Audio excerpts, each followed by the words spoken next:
Hello दोस्तों, welcome to AS academy Kadipur.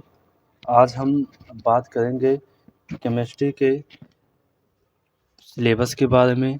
इसके पहले वीडियो में बात किए थे कि सभी विषय सूची के बारे में, सभी पाठ के बारे में अध्ययन किए थे। आज हम हर एक चैप्टर का जितना टॉपिक पढ़ना है आज उसके बारे में हम बात करेंगे। जो कि सबसे पहले चैप्टर है हमारा बिलियन है। क्या है? बिलियन है। अब बिलियन में सबसे पहले पढ़ना होता है बिलियन के प्रकार। क्या पढ़ना है? बिलियन के प्रकार पढ़ना है। उसके बाद जो सेकंड टॉपिक है वो है ठोसों के द्रवों में बने विलयन की सांद्रता को व्यक्त करना। क्या पढ़ना है? ठोसों के द्रवों में बने विलयन की सांद्रता को व्यक्त करना। उसके बाद नंबर थर्ड वाला हमारा जो है वो है गैसों की द्रव में विलेयता। गैसों की द्रव में विलेयता। उसके बाद ठोस विलयन, अणुसंख्य गुणधर्म, वाष्प दाब का आपेक्षिक अवनमन, राउल्ट का नियम जो कि बहुत इंपॉर्टेंट है, राउल्ट का नियम।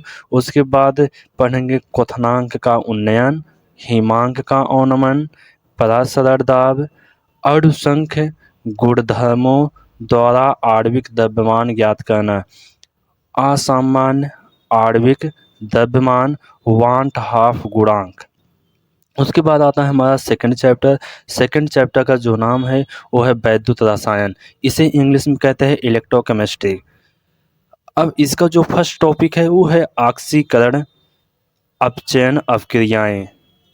सेकंड टॉपिक है वैद्युत अपघटनीय विलयनों का चालकत्व।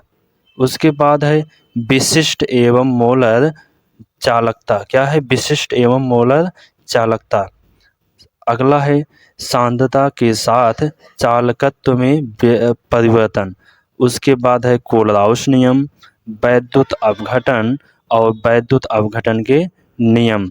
उसके बाद है शुष्क सेल, वैद्युत अपघटनीय सेल और गैल्वेनिक सेल, सीसा संचायक सेल, सेल का वैद्युत वाहक, मानक इलेक्ट्रोड विभव। अगला है नष्ट समीकरण और रासायनिक सेलों में इनका अनुप्रयोग, गिब्स मुक्त ऊर्जा और सेल के ईएमएफ में परिवर्तन, मध्य संबंध, ईंधन सेल संचारक। अगला है chapter number third. Chapter number third में हमारा है रासायनिक बलगतिकीय। क्या है? रासायनिक बलगतिकीय। इसमें जो फर्स्ट टॉपिक है अपक्रिया का वेग पढ़ना है। उसके बाद क्या है? औसत और ताक्षणिक में अपक्रिया वेग को प्रभावित करने वाले कारक, सांद्रता, ताप और क्या है? उत्प्रेरक। अब अगला है अपक्रिया की कोटि और आणविकता, वेग नियम तथा विशिष्ट दर स्थिरांक, समाकलित वेग समीकरण और अर्ध आयु केवल शून्य और प्राथमिक कोट की अपक्रिया के लिए है। अगला है संघट्ट सिद्धांत की अवधारणा, प्रारंभिक परिचय, गणितीय विवेचना नहीं है। अगला है सक्रियण ऊर्जा। अगला है आर्हेनियस नियम जो कि बहुत इंपॉर्टेंट है। अगला चैप्टर हमारा आता है चैप्टर नंबर 4, डी तथा एफ ब्लॉक के तत्व। क्या आता है? डी तथा एफ ब्लॉक के तत्व।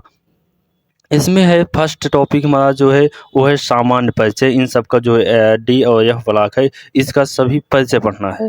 उसके बाद है इलेक्ट्रॉनिक विन्यास पढ़ना है, संक्रमण धातुओं के अभिलाक्षणिक और उपलब्धता, संक्रमण धातुओं की प्राथमिक प्रथम श्रेणी है, संक्रमण धातुओं की प्रथम श्रेणी के गुणधर्मों में सामान्य प्रवृत्तियां हैं, धात्विक अभिलक्षण हैं, आयनन एंथैल्पी है।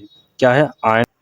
उसके बाद है ऑक्सीकरण अवस्थाएं। क्या है? ऑक्सीकरण अवस्थाएं, जो कि ऑक्सीकरण अवस्था बहुत पूछा जाता है एग्जाम में। उसके बाद है आयनिक त्रिज्या, वैड, उत्प्रेरकीय गुण, चुंबकीय गुण, अंतराकाशीय यौगिक, मिश्र धातु बनाना, K2Cr2O7 और KMnO4 का विरचन, ये बहुत इंपॉर्टेंट है हमारा यहाँ पे। उसके बाद है गुणधर्म। गुणधर्म किसका किसका पढ़ना है?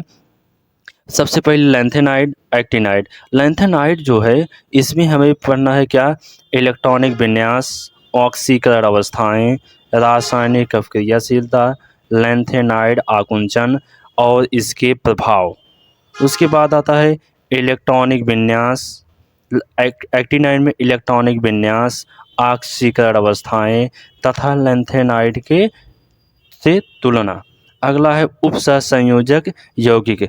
चैप्टर नंबर 4 हमारा 5 है और इसका नाम है उपसहसंयोजक यौगिक। इसे कोऑर्डिनेशन कंपाउंड के नाम से भी जानते हैं, जो कि इंग्लिश में है। और ये हमारा है परिचय, इसमें पढ़ना है पहला टॉपिक परिचय, दूसरा लिगैंड, उसके बाद है उपसहसंयोजक संयोजन संख्या वर्ड, चुंबकीय गुणधर्म और आकृतियाँ, एक नाभिकीय उपसहसंयोजन यौगिकों का IUPAC पद्धति से नामकरण, जो कि कम से कम कम से कम ये 5 नंबर में पूछता है हमारा। कितने नंबर में, 5 नंबर में पूछेगा। उसके बाद आबंधन, वर्नर का सिद्धांत, उसके बाद है VVT और CFT है संरचना एवं तेविम समझौता। अगला है धातुओं के निष्कर्षण, गुणात्मक विश्लेषण, जैविक निकायों में उपसहसंयोजन यौगिकों का महत्व।